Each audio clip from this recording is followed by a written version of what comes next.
mmemfukuza kocha wenu Romain Folz baada ya kufanya vibaya mechi dhidi ya Silver Striker, na leo mnaenda kucheza mechi ya marudiano na Silver Striker.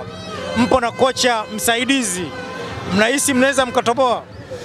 Hilo ni swala la muda, tusubiri muda ufike saa 11 uweze kuona kitu ambacho kinaenda kutokea uwanjani.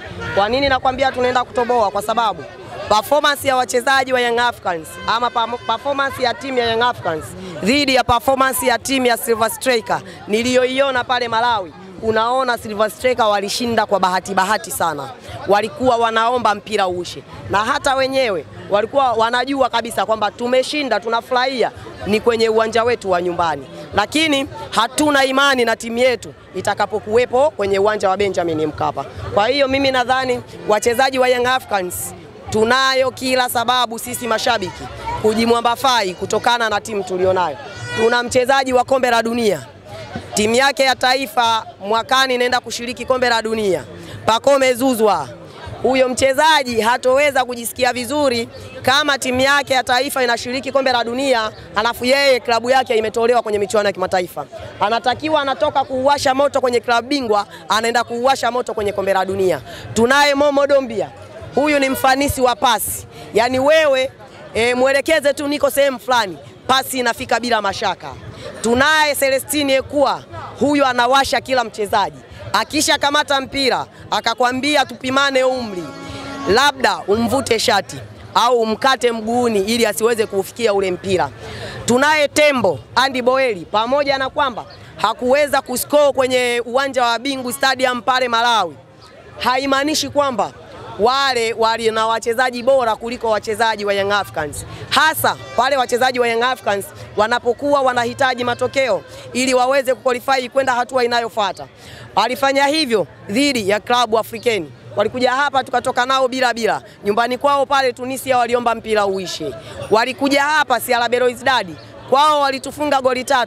Walikuja hapa waliutafuta msaafu wakaukosa. Walikuja kuna timu moja nimeisahau kutoka Tunisia, kwao walitufunga goli 2. Hapa walikuja wakapoteana, walikula chuma 3.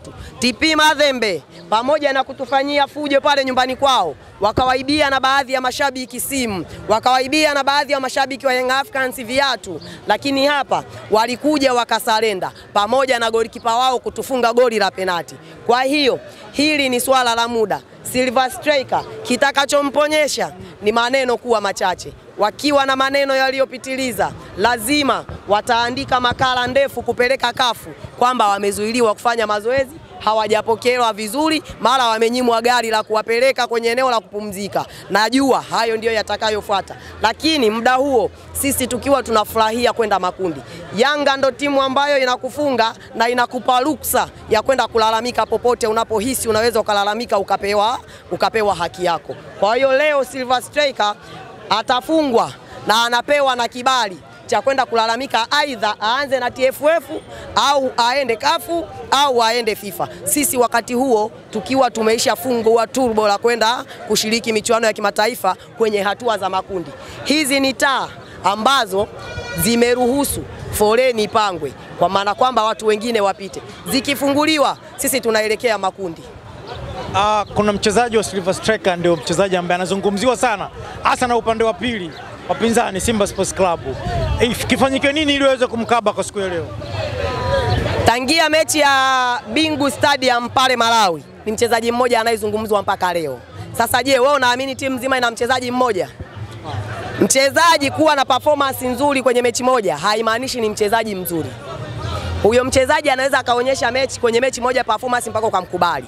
Walikuwepo hapa kina Ditrim Mchimbi, alionyesha kiwango akiwa na Police Tanzania akawafunga Young Africans hat-trick na Young Africans wakamchukua. Mwisho wa siku aliishia wapi? Kwa hiyo kuwa na performance kwenye mechi moja, yani siku hiyo mizimu ya nyumbani kwenu jinsi ilivyoamka ikakudirect uende ufanye, sio itakavyokuwa kwenye mechi nyingine. Leo mimi nakuahidi hakuna on target hata moja watakayoweza kuipiga Silver Striker. Wewe kama una uwezo, nenda kwenye eneo la Digwidi Yala atakapokaa, fanya naye mahojiano mechi ikiwa inaendelea. Na msimu uliopita ilikuwa kama hivi zidi ya MCA. Yanga alikuwa anahitaji goli moja tu ili ya qualify kwenda hatua ya robo finali. na msimu huu kama inajirudia vile, mnahitaji goli 2. Kama goli 1 ilishindikana, goli 2 inawezekana kweli? Watakiwa ujue msimu jana tulicheza dhidi ya nani na msimu huu tunacheza dhidi ya nani. Kufanya makosa sio kosa, ila kurudia kosa ndiyo kosa.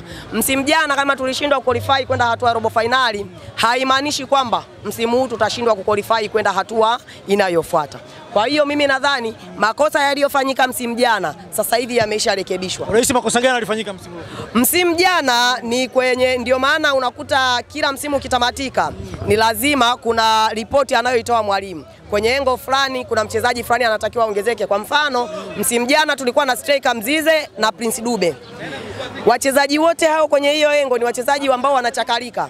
Na alikuwepo na Msonda pia ambao wanatoka kwenda kutafuta mpira. Tulikuwa tunakosa mchezaji mwenye uwezo wa kustiki kwenye lile eneo, ili mipira itakayokuwa inaenda kutafutwa na kina Mzize anapatikana wa kupewa pale mbele, ili anapokuwepo anacheza pale mbele Andy Boeli anawakipubize mabeki wa wapinzani, ili hawa kina Mzize wanaokuwa wameenda kutafuta mipira wanaweza kuscore. So msimu jana hicho kitu tulikuwa tunakikosa, kwa sababu Mzize alikuwa akienda kutafuta mpira mpaka move nao aweze kufika nao kwenye eneo la mwisho, hana wa kumpa, inamlazimu yeye aweze kuscore. Mwisho wa siku huwezi kuwa na energy sawa au energy moja ya kutoa mpira nyuma ya uwanja mpaka mbele ya uwanja kwenda kuscore na ukafanya kitu ambacho ni clear. Lazima kuna energy itapungua, mwisho wa siku utakosea, mashabiki tutaanza kusema kafanya kazi kubwa, mwisho wa siku finishing mbovu. Kwa hiyo tumempata Andy Boeli kwenye lile eneo, yeye ni eneo lake la kustick, kuwahadaa mabeki, kumwadaa golikipa,